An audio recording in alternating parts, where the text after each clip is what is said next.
산을 내려오는 바람과 같이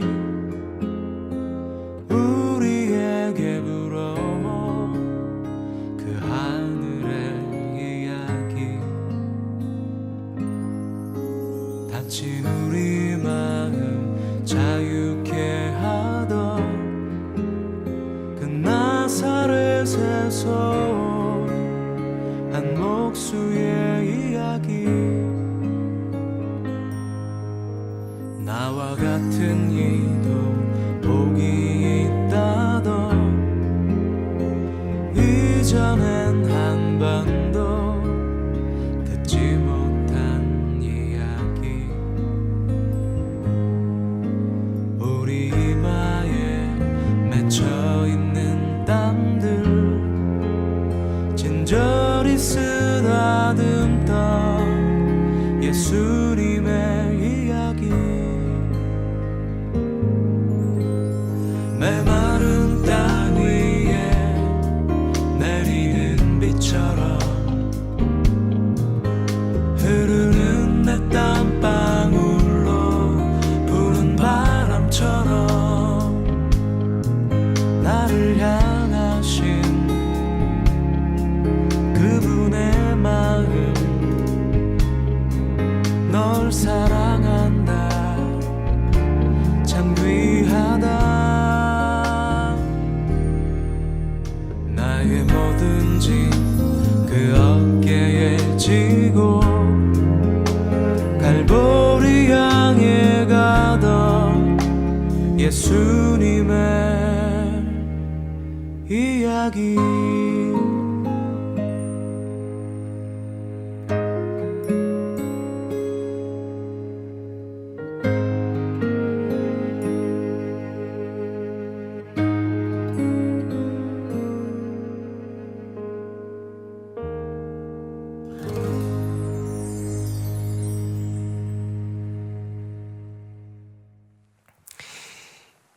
세계 2차 대전이 끝나고 난 후에 유태인들이 그 6월절 때마다 부르던 노래가 있습니다.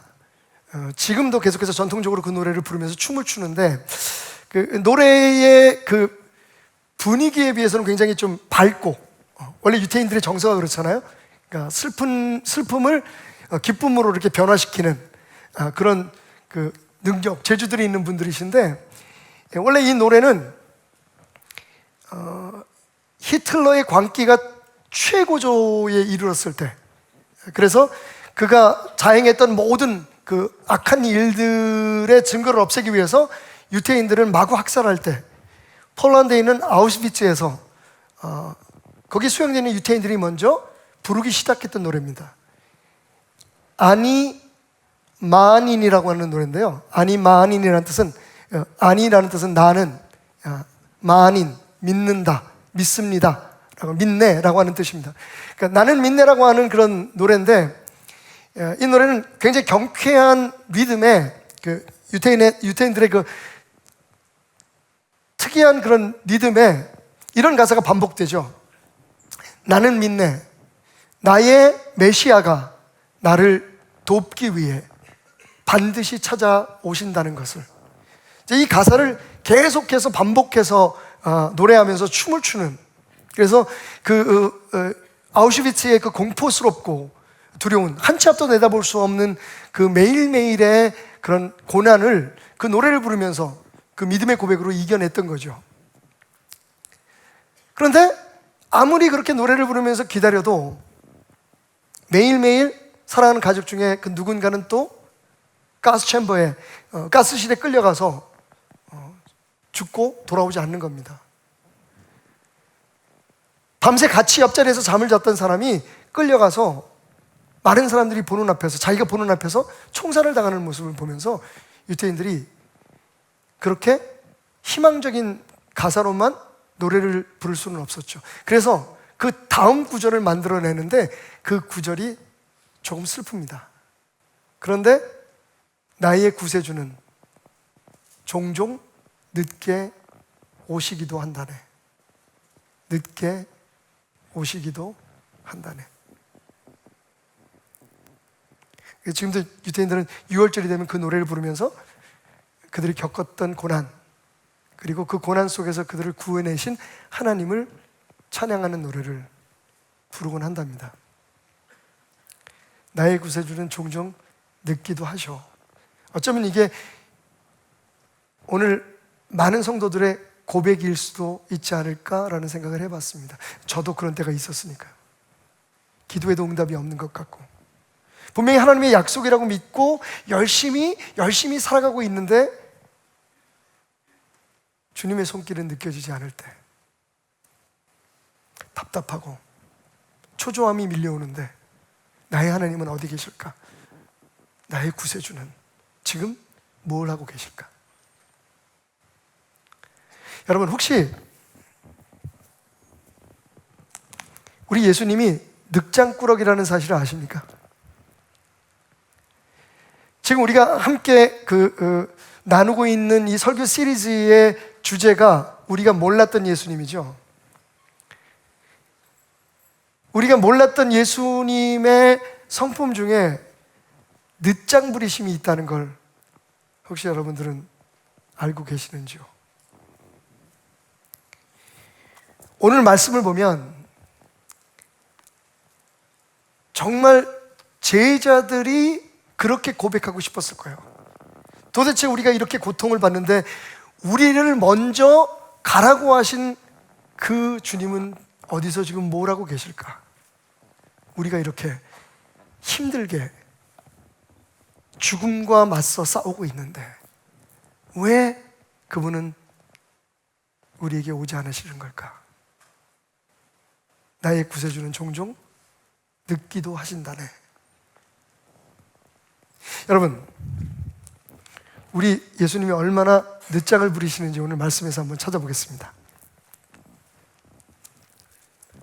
47절, 점을 매 배는 바다 가운데 있고 예수께서는 홀로 무태 계시다. 자, 여러분, 그 앞절의 사건들을 기억하시죠?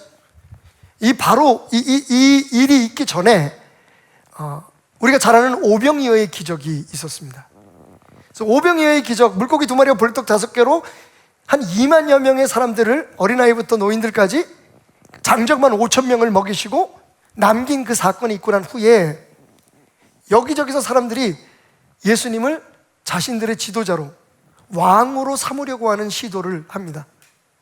예수님께서 그런 모습을 보시고 제자들을 빨리 먼저 배를 타고, 말씀해 보면 벳세다, 건너편 벳세다에 가 있어라 라고 말씀하십니다. 내가 뒤를 따라갈 테니까. 그래서 제자들이 예수님 말씀만 믿고 배를 탄 시간이 언제냐면 저물매입니다. 자, 여기서 우리가 이 저물매라고 하는 그때는 언제쯤일까? 약간 추측해 볼 수가 있어요. 여러분, 오병이어의 기적이 언제 일어났나요? 저물어 갈 무렵이었어요. 그죠? 그러면 그 당시에 유대인들의 시간 개념, 특별히 유대인들이 마가복음 혹은 마태복음에 기록되어 있는 로마식 시간적 개념으로 말하는 시간을 추측해 보면 저물어 갈 때쯤이면 한 4시나 5시쯤, 이제 막 해가 기울어지기 시작한 그 시간을 말합니다. 그 저물어 갈 무렵 사람들이 오랫동안 예수님과 함께 하면서 아무것도 먹지 못했어요. 그러니 예수님께서 그들을 불쌍히 여기셔서 그들을 위해서 물고기 2마리 보리떡 5개로 그들을 다 배불리 먹이셨다고 하는 기적을 행하신 때가 저물어 갈 무렵이에요. 왜냐하면 제자들이 이렇게 얘기하잖아요. 예수님, 지금은 때도 저물어 가고 여기는 빈들인데 이 많은 사람들을 어디 가서 무엇을 먹일 수 있습니까? 그냥 다 알아서 가서 가까운 데 가서 먹고 다시 모여서 주님 말씀 듣게 하십시다. 이게 제자들의 제안이었거든요. 그 얘기는 그때가 저물어 갈 때 한 4시쯤 5시쯤이었다고 생각해 보는 거죠. 자, 그렇게 해서 그 기적의 잔치가 베풀어집니다. 보통 한 2시간, 3시간 2만 명에게 떡을 나눠주고 먹고, 그리고 이제 해가 저물었을 때 예수님께서 자, 이제 너희는 먼저 배를 타고 건너편 벳세다로 가라 라고 말씀하셨을 그 시간쯤은 이 기적이 일어나고 난 후에 한 2-3시간 이후라고 생각하시면 될 것 같아요. 딱 정확히 맞는 게 로마의 시간 개념으로 말하면 로마는 저녁을, 밤을 4개로 나누잖아요. 그래서 first clock, second clock, third clock, fourth clock. 그러니까 한국 성경에는 제1경, 2경, 3경, 4경. 이미 여러분들이 알고 계시는 것처럼 1경이 언제냐면 저녁의 시작이 언제냐면 해가 떨어지는 그 순간부터, 그러니까 저녁 6시부터 9시까지가 1경입니다. first clock. 그 다음에 9시부터 12시까지가 2경이에요. 한밤중이죠. 그리고 12시부터 3시까지가 다구는 시간입니다. 이제 새벽이 밝아오기 시작하는 시점이라고 생각해서 그때가 3경이에요. 그 다음에 오늘 성경에 나와 있는 이 4경. 이 4경이 언제냐면 바로 새벽 3시부터 6시까지입니다. 동이 트는 시간이죠. 그 개념으로 볼 때 제자들이 배를 탄 시간이 언제냐면 저물매 한 6시에서 7시 그때쯤이었다 봅니다. 그러니까 해가 완전히 떨어졌을 때예요. 조금 여유 있게 잡아서 7시라고 칩시다. 자, 7시에 제자들이 배를 탔어요. 예수님이 가라고 하시니까 예수님 말씀에 순종해서. 그리고 배를 타고 가다가 바다 한가운데서 큰 풍랑을 만납니다. 바람이 너무 강하게 거스러 불었다. 여러분, 거스러 불었다는 말은 뭐예요? 지금 배가 가려고 하는 방향에서 역풍이 불었다는 얘기죠. 그러니까 꼼짝 못하고, 여러분, 이 뱃사람들이, 이 어부들이 평생 그 갈릴리 바다에서 잔뼈가 굵은 사람들이 아무것도 못하고 그 바다 위에 좌초한 시간이 얼마냐? 저물 때부터 예수님께서 찾아온 시간이, 제자들이 힘겹게 노젓는 것을 보시고 밤 4경쯤에 바다 위로 걸어서 그들에게 오셨다라고 말하고 있습니다. 이 얘기는 그러면 저녁 7시부터 출발해서 언제부터 풍랑을 만났는지 모르겠지만 예수님이 그들을 구하러 달려오신 시간이 언제냐면, 바다 위를 걸어서 오신 시간이 언제냐면 새벽 3시에서 6시 사이예요. 빨리 잡아서 3시로 잡읍시다. 넉넉히 잡아서 7시부터 3시까지 여러분 몇 시간입니까? 시간 차이가? 8시간이 8시간. 아마 이 말씀을 읽으면서 이 부분을 깊이 생각해 보신 분들은 그렇게 많지 않을 거예요. 지금 제자들이 바다 위에 떠서 고통받았던 그 시간이 최소한 7, 8시간쯤 되었다는 거예요. 그리고 그때야 비로소 예수님께서 제자들에게 오신 거죠.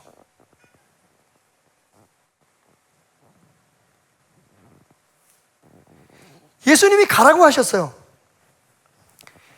파도가 칩니다. 바람이 붑니다. 비가 쏟아지고, 이 상황에서는 아무리 노련한 백군들도, 뱃사공들도 살아날 수 없겠구나, 예수님은 알고 계셨어요. 근데 예수님께서 7, 8시간을 기다리셨다는 거예요.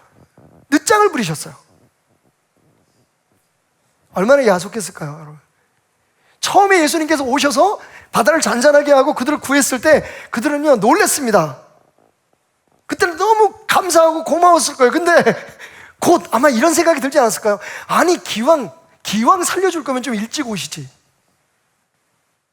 도대체 우리가 그렇게 고생할 땐 어디 있었던 거야? 사실 그런 외침은 다른 경우에 있었죠. 예수님과 함께 제자들이 배를 타고 가다가 풍랑을 만났을 때, 그때는 아주 노골적으로 제자들이 예수님 앞에 가서 따집니다. 아니, 우리가 지금 죽게 되었는데 예수님은 잠만 주무시고 계십니까? 우리를 그냥 보고만 계십니까? 여러분, 8시간 동안, 그것도 예수님의 부재 속에서 예수님이 함께하지 않은 가운데 8시간 동안 혹은 7시간 동안 그 배에서 그렇게 고초를 당하고 살지 죽을지도 모르는 그 상황 속에 헤맸던 그 제자들은 나중에 찾아온 예수님을 보고 얼마나 섭섭했을까요? 좀 빨리 오시지. 근데 예수님이, 제가 늦장꾸러기라고 그랬잖아요. 이 꾸러기 혹은 쟁이, 이런 말은 아무한테나 붙이는 게 아니죠. 상습적일 때 붙이는 거죠, 그죠? 잠꾸러기. 욕심쟁이. 이건 상습적으로 욕심을 부리는, 잠만 자는 사람을 우리가 잠꾸러기, 욕심쟁이 뭐 이렇게 얘기하잖아요.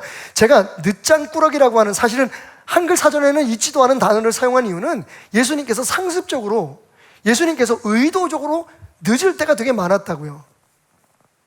할렐루야, 감사합니다. 저도 종종 늦을 때가 있어서.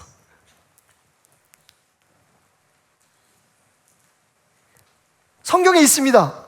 예수님께서 이렇게 종종 늦으신 때가. 제일 대표적인 때가 언제예요? 요한복음 11장이죠. 나사로가 죽었을 때. 예수님이 형제처럼 생각했던 나사로가 죽었을 때 그 집안을 예수님께서 얼마나 사랑하셨는지 항상 예루살렘에 가시는 길에는 거기에 들리셨어요. 베단에 들리셔서 나사로 집에서 묵고 가시거나 대접을 받고 가셨어요. 십자가를 지러 가시는 그때에도 들리셨습니다. 그 정도로 사랑하던 그런 형제 같은 남매들이 살고 있는 집인데 거기에서 나사로, 오빠가 죽은 거예요. 근데 처음 그 소식을 예수님이 접했을 때가 언제냐면 11장에 보시면 나사로가 죽어가고 있을 때예요. 전갈이 왔어요. 나사로가 지금 병이 들어서 죽어가고 있습니다. 예수님 빨리 오십시오. 예수님께서 제자들한테 이렇게 말씀하십니다. 죽을 병 아니야. 그리고는요, 성경에 정확하게 이틀을 안 가시고 버티셨다고 얘기를 해요. 제자들은 그렇게 생각했겠죠. 아니, 예수님 뭐 모든 거 다 아시는 분이니까 이틀 후에 가도 되나 보다. 근데 또 전갈이 왔어요. 죽었대요. 이건 뭐지? 제자들이 그렇게 생각하고 있는데 예수님께서 말씀하세요. 야, 이제 가자. 아니, 이건 또 뭐지? 아니, 죽어가고 있을 때는 괜찮다 그러더니 죽고 나니까 이제 가재. 그러면서 뭐라고 하냐면, 가서 우리 형제 나사로를 깨우자. 죽었대는데요. 아니, 나는 지금 깨우러 간다. 제자들을 쫓아갑니다. 아니나 다를까, 그 자매들 마리아와 마르다가 통곡을 하면서 울죠. 조금만 일찍 오시지. 그래도 아직 살아있을 때 연락을 했는데 예수님 왜 이틀씩이나 늦게 오셨습니까? 여러분, 분명히 예수님께서 의도적으로 늦으신 거예요. 그죠? 그뿐이 아니에요. 조금 아까 말씀드렸던 이 풍랑이 있는 바다 위에 이 사건이 있기 전에 오병이어의 기적을 내복음서가 다 기록하고 있죠. 근데 그 내복음서에 다 뭐라고 나와 있냐면, 말씀드렸던 것처럼 이 기적이 일어날 때가 언제냐면 저물어 갈 때라고 얘기를 해요. 아니, 기왕이면 사람들 어디 가서 뭐 좀 먹을 수 있을 만큼 여유가 있을 시간에 좀 보내지. 불쌍히 여기셨다며. 저 사람들이 먹지 못하고 오랫동안 나와 함께 있었던 게 안타까웠다며. 근데 그러면 좀 일찍 손을 쓰시지. 다 시간이 돼서 이제는 지금 말하면 모든 음식점 문 다 닫고 모든 편의점 문 다 닫고 어디 거기는 빈들이니까 갈 데도 없어. 그 상황에 진짜 막다른 골목에 이르러서야 그때 비로소 예수님께서 얘들아, 저 사람들 먹을 거 없니? 라고 물으셨단 말이에요. 제 말이 맞죠? 성경에 있습니다. 예수님이 늦장을 부리셨다는 이야기들이. 그게 우리를 불편하게 하죠. 우리를 힘들게 합니다. 성경에 예수님이 그러셨다고 해도 우리한테는 안 그랬으면 좋겠어. 아멘? 좀 솔직합시다. 여러분, 좁은 문고 한번 가보십시오. 이 크리스천 북 섹션에 가면요, 기도에 대한 제목들 참 현란합니다. 즉답 기도, 100% 응답받는 방법. 그게 우리의 마음이에요. 우리 주님은 그런 분이시잖아요. 우리가 힘들 때 언제든지 찾아오시고 우리가 기도하면 들어주시고 우리가 원하는 것을 응답해 주시는 하나님. 아멘 아멘 아멘 외치지만 사실은 솔직히 여러분, 이미 여러분도 아실 거예요. 여러분의 삶에 예수님이 항상 그렇게 빠릿빠릿하셨나요? 좋은 단어인지 모르겠습니다만 예수님이 그렇게 즉답하시던가요? 정말 오랫동안, 심지어는 8시간이 아니라 8년 동안 기도해도 응답받지 못한 기도도 있고, 심지어는 겪을 필요가 없을 것 같은 고통도 겪게 하신단 말이에요.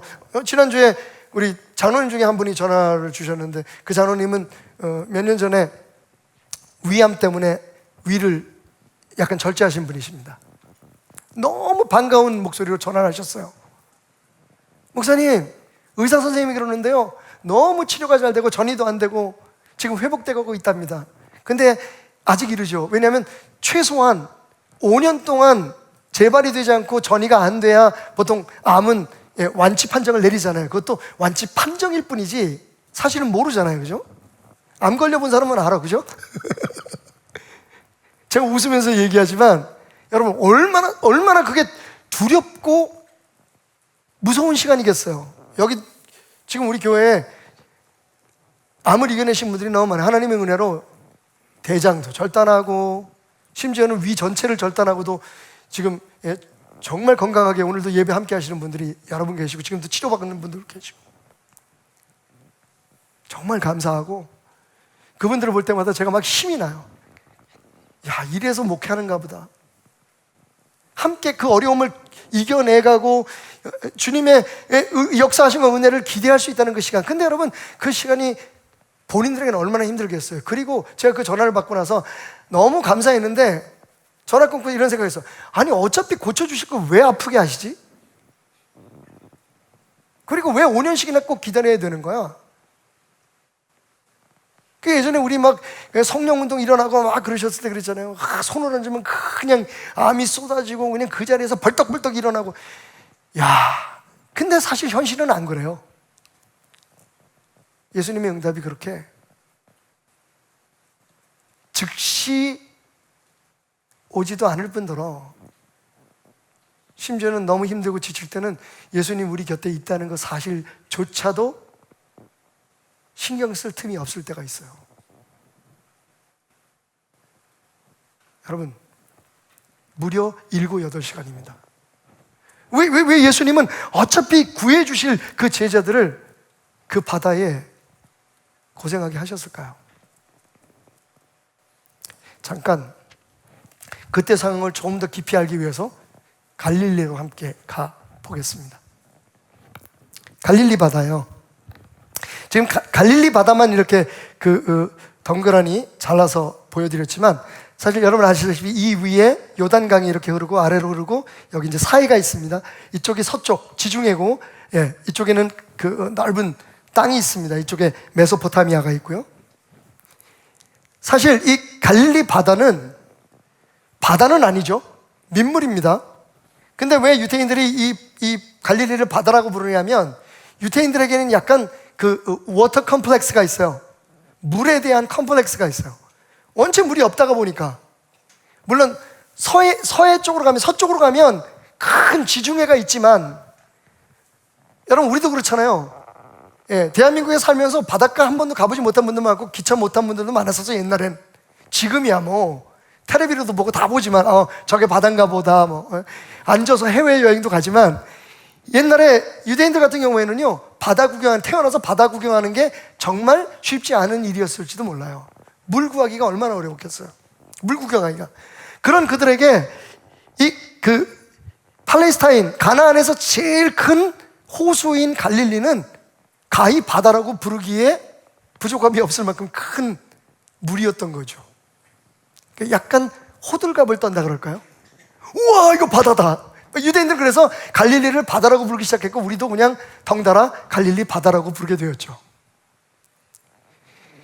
넓이가 보통 한 170제곱킬로미터 정도 된다고 하니까 작은 호수는 아니에요. 그렇지만 사실 뭐 바이칼 호수라든지 이런 호수를 생각해 보면 바다라고 부르기에는 좀 그래요. 왜냐하면 폭이 제일 넓은 데가 12km 정도, 그리고 평균 한 8km 정도 됩니다. 수면의 높이가 마이너스 210m라는 얘기는 해수면보다 지금 갈릴리가 이렇게 구릉지에 있는 호수니까 굉장히 낮아요. 그래서 그 갈릴리 헬몬산이나 그 주변에 있는 산에서부터 내려오는 바람이 이게 바다는 아니지만 큰 파도를 만들고 그리고 태풍을 만들기도 하죠. 깊이는 한 50m 정도 된다고 해요. 제일 깊은 데가 50m 정도 되는 그런 호수입니다. 자, 그러면 사건이 어디서 일어나느냐? 벳세다예요, 벳세다. 벳세다는 어디입니까? 벳세다는 이 12제자 중에 핵심 그룹인, 코어 그룹인 베드로, 요한, 야고보의 고향이에요. 벳세다는 고기 잡는 사람들의 마을이라는 뜻이거든요. 여기 출신들이에요, 다. 그러니까 이 오병이어의 기적이 이 벳세다 들녘에서 일어났다고 누가복음은 얘기하고 있잖아요. 그래서 여기서 약간 혼동이 있을 수 있어요. 왜냐하면 오늘 말씀 보니까 예수님께서 제자들에게 너희가 건너편 벳세다로 가라라고 말씀하셨대잖아요. 그러니까 벳세다에서 벳세다로 가? 자, 그래서 그 성경을 비평하는 사람들은 아마 이 두 개의 사건이 다르거나 아니면 이 그 말씀이 잘못 기록되었을 것이다 라고 모순이라고 얘기하는 사람도 있지만 여러분 정확합니다. 무슨 얘기냐면 벳세다는 원래 마을이고요. 이 벳세다라고 하는 마을을 중심으로 해서 큰 평야가, 여러분 보시다시피 갈릴리의 북쪽 해변은 전부 다 평야입니다. 이 지도로 이렇게 그려져 있지만 이게 굉장히 넓어요. 끝이 안 보이는 거죠. 그러니까 이 광야 벳세다 평야의 한 부분에서 오병이어의 기적은 일어났을 거라고 보는 거죠. 그리고 여기에서 오병이어의 기적이 일어나는 걸 보고 사람들이 몰려와가지고 예수님을 막 지도자로 삼으려고, 왕으로 삼으려고 하고 그 일을 통해서 뭔가 사람들이 혜택을 받으려고, 경제적인 이익을 누리려고 하자 예수님께서 이건 아니지. 그래서 제자들을 먼저 배를 타고 뭐라고 말씀하셨냐면 성경에 건너편 벳세다로 가라. 그 얘기는 다시 말하면 육로로 말고 배를 타고 해안선을 따라 벳세다 어떤 지역으로 가라고 말씀하셨다고 보면 무리가 없겠죠. 그러니까 누가복음 9장의 말씀과 이 마가복음 6장의 말씀이 서로 모순되는 게 아니라 사실은 그 안에 비밀이 있다고 보면 됩니다. 그러니까 예수님께서 원래 원하셨던 건 건너편이니까 이렇게 가로질러 가라는 얘기도 아니었어요. 왜냐하면 그때가 밤이잖아요. 밤에 배를 띄우는 건 그렇게 지혜로운 방법이 아닙니다. 그건 낚시도 아니고, 그리고 날씨가 분명히 좋지 않았던 거죠. 그래서 예수님이 말씀하신 건 뭐냐면 육지로 가면 사람들이 잡잖아요. 따라오잖아요. 예수님이 지금 왜 제자들을 먼저 보내려고 했는지 여러분 아시죠? 제자들의 마음속에 예수님을 따라온 의도가 있었어요. 그리고 지금 이 사건이야말로 그들 안에 있는 그 욕심, 그 잘못된 생각을 극대화할 수 있는 순간이에요. 왜? 예수님이 갑자기 기적을 행했고 많은 사람들이 예수님 왕을 삼으려고 그래. 지금 우리의 때가 온 거예요. 이제 제자들은 그동안에 고생한 결과가 이거다. 이제 예수님이 이제 왕이 되면 우리는 뭐야? 12명이 다 그냥 한 도시나 국가를 막 장악하는 그런 높은 자리에 올라가겠지.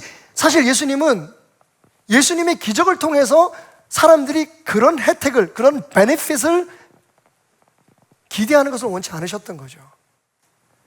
그래서 이 무리들과 제자들을 분리시키기를 원하셨어요. 그 좋은 방법이 배를 타고 육로가 아니라 배를 타고 가는 거였습니다. 그게 가능했던 게 여기가 자기네 동네잖아요. 예수님을 따를 때 베드로와 요한이나 배를 버리고 갔다고 얘기하잖아요. 친척도 있고 가족도 있었을 거야. 야, 배 하나만 빌려줘. 우리 그 배 타고 갈게.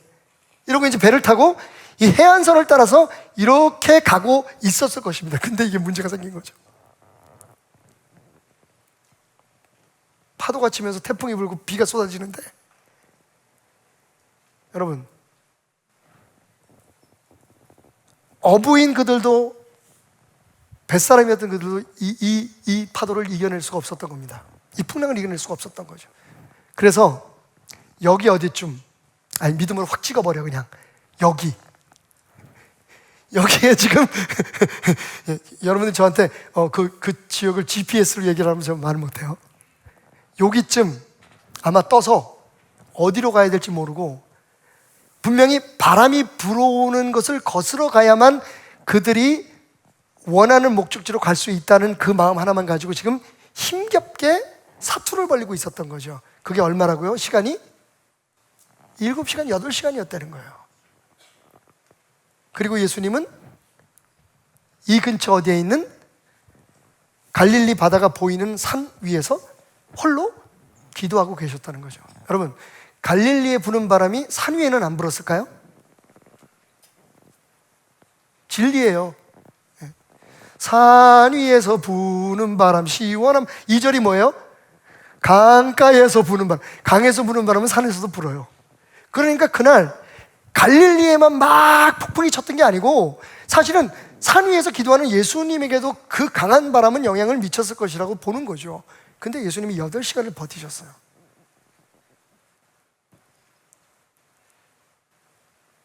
그 초조한 시간, 그 두려운 시간. 도대체 이 이야기는 우리에게 어떤 교훈을 주는 걸까요? 한번 따라합시다. 예수님의 의도 있는 늑장, 계획 있는 늑장 부리심, 무조건 안심해도 좋다. 여러분, 예수님이 만약 이렇게 의도 있게 늑장을 부리신다면 거기에는 목적이 있으신 거죠. 말씀드렸던 나사로에 죽었을 때의 늑장 부리신 이유는 예수님이 부활의 능력을 가지고 있는 분이시라는 것을 알려주기 위해서잖아요. 여러분, 부활하려면 어떻게 해요? 이건 초등학교 애들도 알아요. 주일학교 선생님이 물었대죠. 얘들아, 우리가 부활하려면 어떻게 해야 되지? 여러분, 어떻게 해야 돼요? 예수 믿어야 되죠? 애들은 단순합니다. 부활하려면 죽어야죠. 답이에요. 예수님께서 나사로가 인간적으로 말하면, 생리적으로 말하면 완전히 죽었다고 판명을 받을지, 돌아가셨습니다. 몇 시간, 몇 시 몇 분 나사로 사망하셨습니다. 이 사망 선언이 떨어져서 심지어는 그를 염을해서 무덤에 완전히, 그래야 이게 부활인 거잖아요. 그죠? 안 그러면 또 그때도 그런 말 하는 사람도 있어. 인터넷에 막 또 글 써. 알고 보니 안 죽었더라. 그냥 숨만 못 쉬고 있었는데 죽은 걸로 사람들이 알고서 그냥 죽었다고 얘기했다더라. 무슨 뭐 어떤 말들이 만들어질지 모르죠. 예수님이 부활하셨을 때도 사람들이 말을 만들었거든요. 누가 예수님 시체를 훔쳐가고서 거짓말을 했다고. 누가 봐도 그 나사로가 완전히 죽어서 모든 사람들이 죽었다고. 그래서 통곡하고 울고 심지어는 몸에서 썩은 냄새가 날 정도로 시간이 지체되기를 예수님이 기다리셨다는 거죠. 그리고 그를 살리셨을 때 비로소 사람들은 예수가 하나님인 것을 고백하게 됩니다.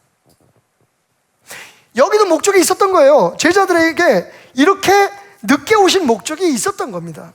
그러면 예수님이 목적을 가지고 계신다면, 예수님이 의도가 있게 늦는다면, 오늘 우리도 마찬가지예요. 우리가 기도를 하는데 안 들어주셔. 이렇게 힘든데 하나님 어디 계시지?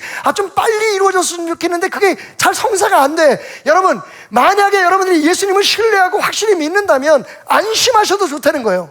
왜? 첫 번째로 예수님은 우리가 불안하고 두려워하는 그 시간, 예수님이 우리를 잊어버리셨나라고 생각하는 그 늑장 부리는 시간에도 우리를 바라보고 지켜보고 계시기 때문입니다. 오늘 말씀 보세요. 바람이 거스름으로 제자들이 힘겹게 노젓는 것을 보시고,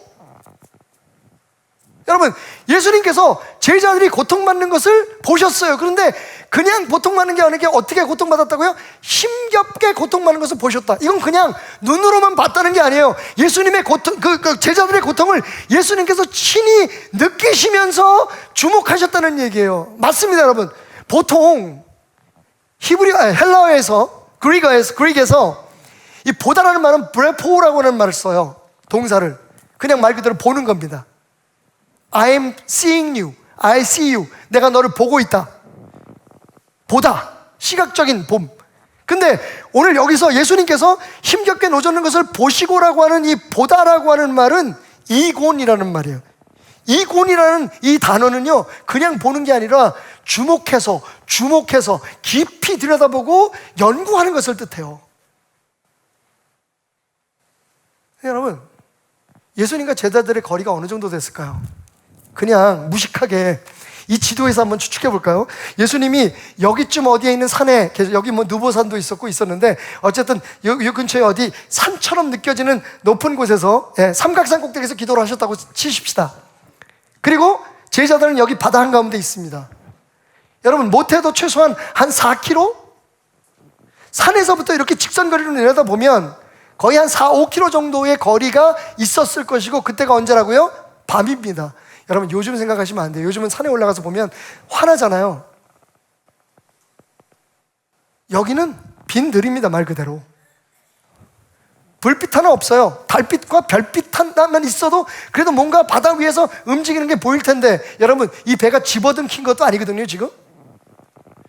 죽자 살자 사람들이 노를 짓고 지금 살아가려고 애를 쓰고 있는, 발버둥 치는 이 상황 속에서 그 배가, 여러분, 그 폭풍 속에서, 쏟아지는 폭우와 바람 속에서, 그 배가 4km 밖에 있는 배에서 고통받는 사람들의 모습이 보일까요, 안 보일까요?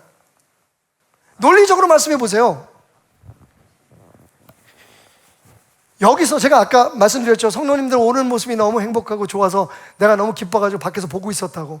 근데 제 눈에, 제 시야에 들어오는 건 딱 이 언덕 올라와서 주차장에 들어설 때부터예요. 많은 사이사이에 가로막은 것들이 있지만, 그보다 더 문제는 제 시력이 그렇게 좋지 않아요.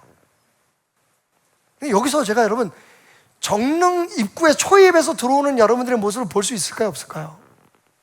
못 봐요. 삼성교는요, 더 못 봐요.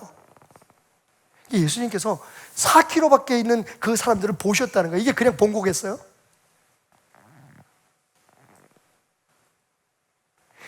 제자들은 막 살려고 몸부림치는 하고 느끼지 못했지만, 예수님은요, 제자들을 보고 계셨습니다. 알고 계셨습니다. 제자들의 아픔을 느끼고 계셨습니다. 그러니까 우리가 생각할 땐 우리가 원하는 시간에 오셔서 우리를 도와주는데 늦는 거지, 예수님은 절대로 늦는 적이 없는 거죠. 제가 제목을 좀 바꿔야 될 것 같아요. 우리 예수님은 늦장꾸러기가 아니다. 예수님은 계속해서 우리의 아픔을 하시고 우리를 지켜보고 계시고 그 어느 때를 기다리고 계시는 거죠. 늦장 부리는 게 아닙니다.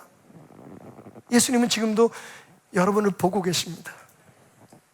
여러분의 아픔이 뭔지, 여러분이 무엇 때문에 힘들어하는지, 여러분에게 있어서는 왜 하나님, 왜 예수님 이거 안 해결해 주세요 말씀하고 계시지만, 예수님은 지금, 오래전부터 당신의 그 삶에, 당신의 그 문제에, 당신의 그 고통에 함께하고 계셨습니다. 그 멀리서 고통받는 제자들을 예수님은요, 보고 계셨다고 해요. 이건 그냥 인간적인 눈으로 볼 수 있는 게 아닙니다. 불꽃 같은 눈동자로, 눈동자처럼 우리를 지켜보시는 그 마음으로, 우리 눈에 보이지 않지만 하나님이 우리를 항상 지켜보시듯 우리 주님이 여러분을 보고 계셨습니다. 그냥 보는 게 아니라 여러분의 아픔, 외로움, 그 모든 느낌들을 다 체휼하시며 말이죠. 그러니까 예수님이 좀 늦는다고 걱정하지 않으셔도 된다는 거예요. 안심하셔도 됩니다. 두 번째로, 그냥 보고만 계셨다면 그래도 좀 불안하죠? 근데 예수님께서 드디어 움직이기 시작하십니다. 움직이시는데 기가 막혀요. 여러분, 물 위로 걸어오십니다. 이것만 없었어도 기독교를 전하기가 좀 편했을 텐데. 근데 어떡하겠습니까? 성경에 딱 기록되어 있는데 예수님께서 물 위를 걸어오셨대요. 여러분, 두 가지의 힘을 이겨야 되죠. 그날 그 상황에서 예수님께서 제자들을 이제 때가 되었다, 내가 너희를 구하러 간다 하고 오실 때에 여러분, 두 가지의 방해되는 힘을 이겨내셔야 됐습니다. 하나는 뭐냐면 중력이죠. 사람은 물 위를 걸을 수 없습니다. 모든 사람은 지구의 중심을 향해서 빨려 들어갑니다. 항상 그 힘에 의해서 붙어 있는 거죠. 여러분, 이걸 영적으로 보면 사람들이 그래요. 천국 가고 지옥 간다고. 천국이 어디 있어요, 여러분? 저기 있죠. 지옥 간다면 어디 가요? 너 저기 가. 그렇게 얘기하죠. 보면 성경에도 하데스, 게헤나, 그 히브리어의 지옥, 혹은 음부, 헬라 사상의 음부, 이런 모든 저주받은 곳, 무적행, 이런 게 전부 다 아래에 있어요. 개념적으로. 인간은 구원받지 못하면, 예수와 함께하지 않으면 다 밑으로 꺼져가는 존재예요. 흙으로 돌아가게 되겠죠? 근데 그게 전부가 아니에요. 우리의 영혼은 저 밑으로 갑니다. 예수님이 그 말씀하셨잖아요. 베드로의 고백 앞에, 이 반석 위에 내 교회를 세우리니 음부의 권세가 이기지 못할 거다. 여러분, 그 음부의 권세가 뭐예요? 밑으로 끌어내리는 힘이에요. 우리를 타락하게 만들고 저주받게 만들고 영원히 가둬버리는 힘. 근데 예수님이요, 지금 그걸 보여주시는 거예요. 이게 너희들이 누릴, 내 안에서 너희가 누릴 힘이다. 바다 위를 걸어오시는 거예요. 여러분, 예수님을 막을 힘 없습니다. 죽음을 이기셨잖아요. 무덤에서 일어나셨잖아요. 오늘 우리가 그걸 이 성찬 예식을 통해서 기념하며 다시 한번 기억해냈잖아요. 예수님은 지금도 물 위를 걸어오십니다. 어떤 저주도, 어떤 흑암의 세력도 예수님을 건들 수 없기에 예수님이 선포하십니다. 내가 세운 교회는 절대로 저 아래 그 무적행의 힘이, 그 악한 힘이, 그 사탄의 힘이, 끌어내리려고 하는 그 힘이 절대로 이기지 못할 거다. 두 번째로 예수님이 이겼어야 될 힘은 뭐냐면 거스리는 바람이죠. 저항력이죠. 이걸 영적으로 말하면 우리의 삶에 여러 가지 문제들, 산과 같은 문제, 바다 같은 문제, 우리가 건너가야 되고, 우리가 거쳐가야 되고, 우리가 한 걸음도 전진하지 못하도록 우리를 자꾸만 밀어내려고 하는 세상에 많은 문제들이 있잖아요. 여러분, 예수님은 당당히 그 거스리는 폭풍과 바람을 뚫고 우리를 향해 걸어오십니다. 이 세상의 어떤 힘도, 아니 영적인 어떤 힘도, 여러분, 사도 바울이 로마서 8장에서 얘기한 것처럼 누가 우리를 그리스도의 사랑에서 끊으리요? 환난이나 곤고나 박해나 기근이나 적신이나 위험이나 칼이랴. 기록된 바 우리가 종일 주를 위하여 죽음을 당하게 되며 도살당함 같이 여김을 받았나이다 함과 같으니라. 우리의 삶에 어려움도 있고 예수 때문에 고난을 받지만, 그러나 이 모든 일에 우리를 사랑하시는 이로 말미암아 우리가 넉넉히 이기느니라. 아멘. 여러분, 그분이 우리를 사랑하시기로 결심하면, 그분이 우리를 구원하시기로 결심하면, 그분이 우리의 삶에 이제 때가 되었다, 나의 때가 되었으니 내가 너의 삶에 들어간다 라고 접근하시기로 결심하면 막을 수 있는 것은 아무것도 없습니다. 이 세상의 그 무엇도, 영적인 어떤 것도, 사람들이 만들어 놓은 어떠한 규칙이나 규정도 예수 그리스도가 우리를 향해 달려오는 그 발걸음을 막을 수 없어요. 할렐루야. 그래서 늦어도 믿고 안심하라는 거예요. 그분이 언제 오셔야 될지 그분은 보고 계십니다. 그리고 오실 때에 그 무엇도 방해할 수 없는 능력으로 우리에게 그 사랑으로 오신다고 약속하고 계십니다. 그리고 무엇보다도 그분의 때가 되어서 그분이 우리와 함께 하시면 모든 것이 다 괜찮아집니다. 우리 옆 사람에게 이렇게 축복합시다. 예수 안에서 다 괜찮아질 거예요. 여러분, 그냥 이건 빈말이 아닙니다. 오늘 말씀을 보십시오. 예수께서 곧 그들에게 말씀하여 이르시되 안심하라, 내니 두려워하지 말라 하시고 배에 올라 그들에게 가시니 바람이 그치니라. 할렐루야. 예수님이 배에 딱 타자마자, 여러분, 그때 바로 정확한 때였던 겁니다. 예수님이 늦은 게 아니라 우리가 급했던 거죠. 세상의 모든 것들은, 우리의 삶의 모든 것들은 예수님의 시간표에 따라, 예수님의 타이밍에 따라 가는 겁니다. 여러분, 지금 사업하시는 분들도 있고, 여러 가지 자녀들의 문제나 여러분 개인적인 문제 때문에 미래에 대해서 많은 고민과 시도하시는 분들이 계시죠. 답답하시죠. 힘드시죠. 예수님이 왜 빨리 응답해 주시지 않을까라고 두려우시죠. 여러분, 지금 이 순간이 당신에게 주시는 하나님의 말씀입니다. 난이 두려워하지 마라. 내 때가 있고 그때가 되면 모든 것이 다 괜찮아질 거야. 왜? 나를 막을 수 있는 것, 나를 붙들 수 있는 것, 아무것도 없기 때문이다. 아무것도 없기 때문이다. 결론적으로 말씀드리면 예수님이 늦장꾸러기가 아니라 우리가 안달쟁이였던 거죠. 빨리 우리 때 빨리. 근데 왜 그러면 예수님께서는 제자들에게 그런 고통의 시간을 주셨을까요? 왜 의도적으로? 그 답이 오늘 말씀에 놀랍게도 기록되어 있습니다. 51절. 배에 올라 그들에게 가시니 바람이 그치는지라 제자들이 마음에 심히 놀라니. 제자들이 왜 놀랐을까요? 예수님의 능력을 보고요? 아닙니다. 52절 보니까 이는 그들이 그 떡 떼시던 일을 깨닫지 못하고 도리어 그 마음이 둔하여졌더라. 예수님이 그런 분인지를 몰랐다는 거예요. 여태까지 많은 기적을 보면서도 이 사람들이 마음이 굳어져서 자신들이 생각하는 그 예수님을 더욱더 굳건히 믿는 아집, 자신들의 고집에 빠져 있었다는 거죠. 그러니까 예수님이 물 위로 걸어오실 때 유령인 줄 알았다는 거예요. 예수님을 신뢰하지 못했다는 겁니다. 아니, 더 정확히 말하면 예수님이 하늘의 메시아라는 걸, 하나님이라는 걸 그들은 인정하고 싶지 않았죠. 이제 아시겠습니까? 예수님께서 왜 배를 타고 빨리 가라고 하셨는지. 그들이 거기 있었으면 어깨에 뽕이 들어갔을 거예요. 금방 목이 굳어졌을 겁니다. 봐라, 야, 예수의 역사가 나타나니까 우리 교회 봐, 이렇게 우리 교회가 힘이 있고, 이렇게 막 우리 교회가 이렇게 막 사람도 많이 모여들고. 여러분, 주님이 원하시는 건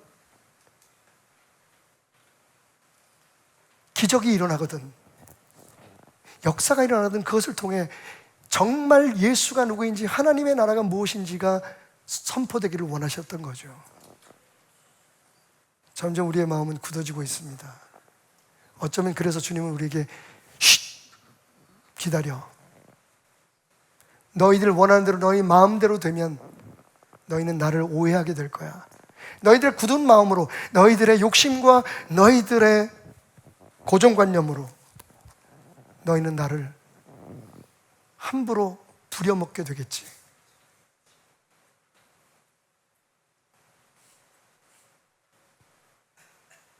여러분, 안심하십시오. 이건 제 말이 아닙니다. 두려워하지 마십시오. 예수님께서 지금 인생의 그 바다 위에 고통받고 있는 당신들, 기다림에 지쳐가는 여러분들을 향해서 하시는 말씀입니다. 나는 절대로 늦지 않아. 네가 지금 늦고 있어. 너의 깨달음이, 나의 사람됨이 늦어지는 그 시간만큼, 네 마음이 굳어져 천국의 은혜로 풀려지지 않는 만큼 나는 늦어질 수밖에 없지.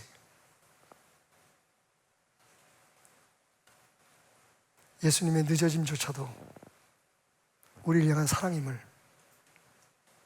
아신다면 여러분, 안심하십시오. 그런데 마지막으로 아직 해결해야 될 한 가지 문제가 있습니다. 이 이야기에 재밌는 건, 그렇게 제자들을 구하기 위해서 달려오셨던 예수님이, 그 물 위로 걸어오신 예수님께서 오늘 말씀을 보니까 지나치려고 하셨다는 거예요. 이건 또 뭐지? 48절. 바람이 거스름으로 제자들이 힘겹게 노젓는 것을 보시고 밤 사경쯤에 바다 위로 걸어서 그들에게 오사 지나가려고 하셨다. 아니, 오셨으면 바로 배로 뛰어 올라오셔가지고 고생했지 얘들아 그러고 위로해 주시고 문제를 해결해 주시면 너무나 감사할 텐데, 예수님께서 지나가시려고 헐리우드 액션을 하셨다는 거예요. 궁금한 건 우리 못 참잖아, 그죠? 가면서 그걸 어떻게 여러분에게 가면 배를 하나 띄워볼까요? 배가 어디 있을 텐데? 배, 오케이, 예. 자, 연습했니? 자, 그럼 걔 오셨으니 트로트 가수 같아. 야, 자, 두 분 여기 베드로, 요한입니다. 자, 힘을 내서 지금 막 파도가 가면서, 잠깐만, 파도가 좀 쳐야 될 것 같아요. 뒤에. 예, 오케이, 좋습니다. 바람이 좀 있어야 될 것 같아요. 바람. 오케이. 강풍. 머리가 날려야 돼. 오케이. 자, 물 뿌려. 빨리 많이 뿌려야 돼. 지금 막 파도가 막 치고 있어. 예. 자, 여러분, 지금 이 상황입니다. 예. 지금 예수님께서 배를 타고 거슬러가는 제자들 뒤에서 접근하시는 거죠, 그죠? 예? 뒤에서 접근하시는, 넌 너무 즐기는 것 같아. 계속 열심히 해. 자, 예. 지나가고 있을 때 여러분, 제자들이 예수님이 접근하는 걸 볼 수 있을까요, 없을까요? 못 보죠. 왜? 자기가 살라고 자기 힘을 의지하고 지금 막 살려고 몸부림치고 있으니까 안 보이죠. 그때 예수님께서 배를 지나가시려 하시니, 봤지? 이제 봤지? 나야, 나. 여러분 아시겠어요? 예수님께서 지나가라고 하셨던 이유는 제자들에게 분명히 당신을 보이기 위해서였습니다. 가까이 왔지만, 달려오셨지만 아직도 보지 못하고 자기 힘으로 살려고 몸부림치며 고통받는 그들에게 내가 여기 있다, 안심하라, 두려워하지 마라. 여러분, 예수님께서 그 배 앞을 지나가지 않으셨으면 제자들은 예수님이 눈에 들어오지 않았을 겁니다. 그리고 그분을 배로 초청하지 못했을지도 모릅니다. 우리 수고한 청년들에게 박수 좀 드리겠습니다. 예뻐.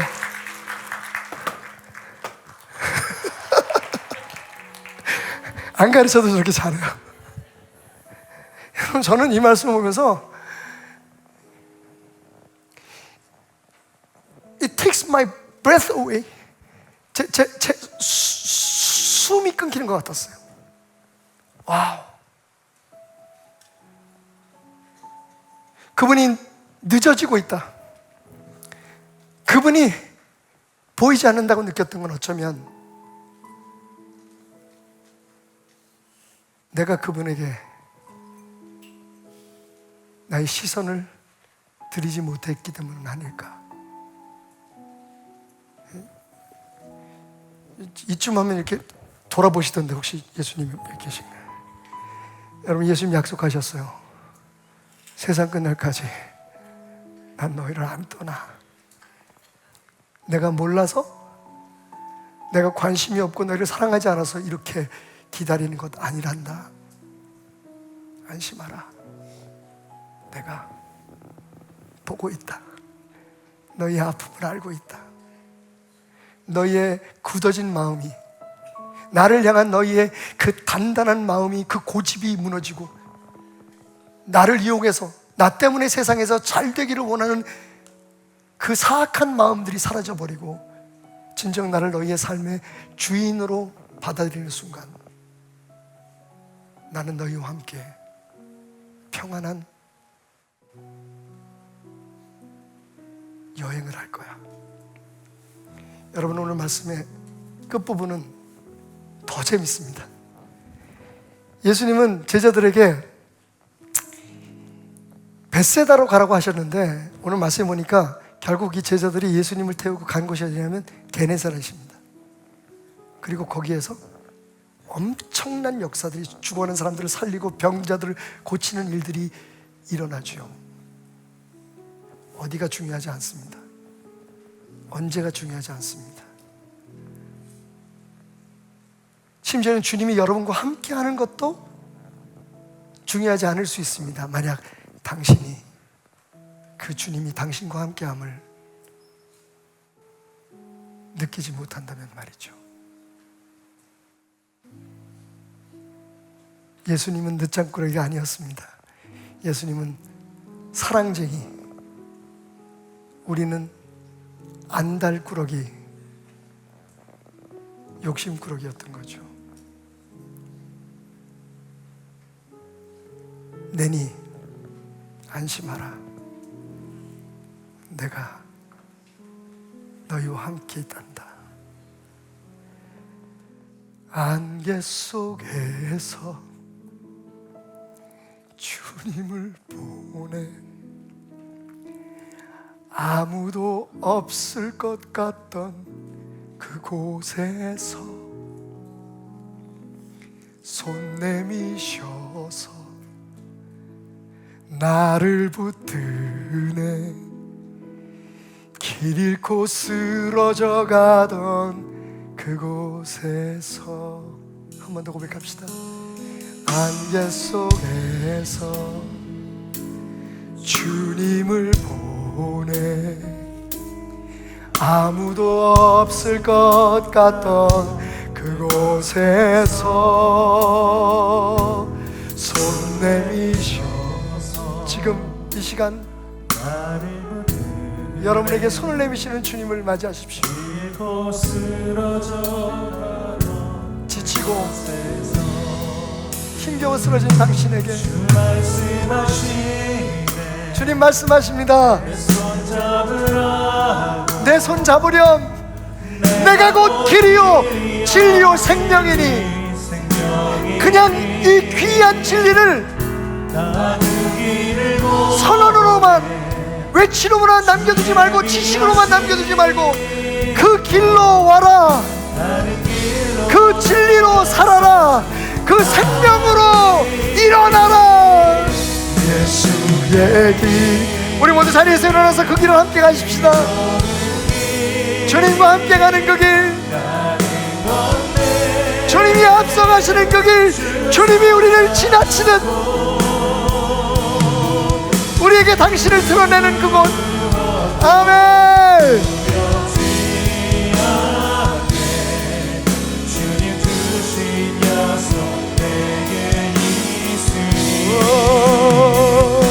세상에 그 험한 길 안에 성령으로. 아멘. 우리 이 시간 합심해서 기도할까요? 여러분 답답하십니까? 아직도 두려워하십니까? 조급하십니까? 주님이 여러분과 함께 하십니다. 그분이 지금 당신을 보고 계십니다. 일하고 계십니다. 나를 향해 달려오고 계십니다. 주여! 주여! 살아 역사하시며 나와 함께 하시는 주님을 종종 잃어버리고 놓치고 외면하는 우리의 어리석음에도 불구하고 주여! 우리를 위해 우리의 삶의 모든 문제 위를 걸어 우리의 삶의 모든 거친 파도를 이겨내며 다가오시는 주님을 오늘 내가 봅니다. 나니 두려워하지 마라. 나는 너희 하나님, 너의 목자, 너의 치료자, 너의 공급자. I am your provider. I am your healer. I am your God.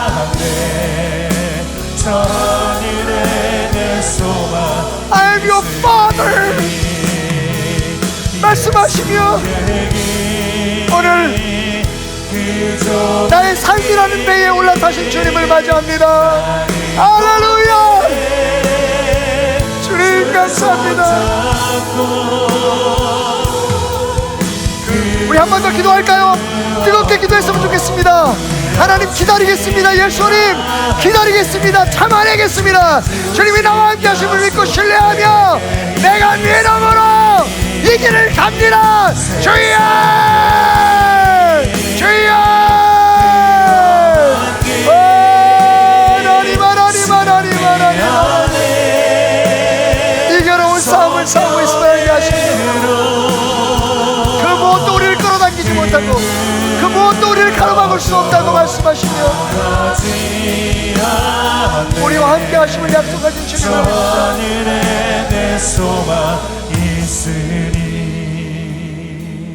세상의 길, 그 험한 길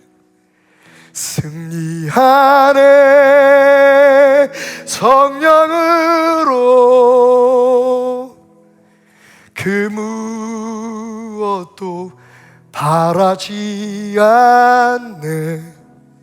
저 하늘에 내 소망 있으니. 하나님 그 소망으로 걸어갑니다. 사랑하는 성도들을 어둡고 험한 세상, 그러나 주님이 계시기에 너끈히 승리할 수 있는 그곳으로 보내며 예수 그리스도의 은혜와 하나님의 변치 않는 사랑과 성령님의 역사하심이 영원히 함께 하시기를 축원하옵나이다. 아멘.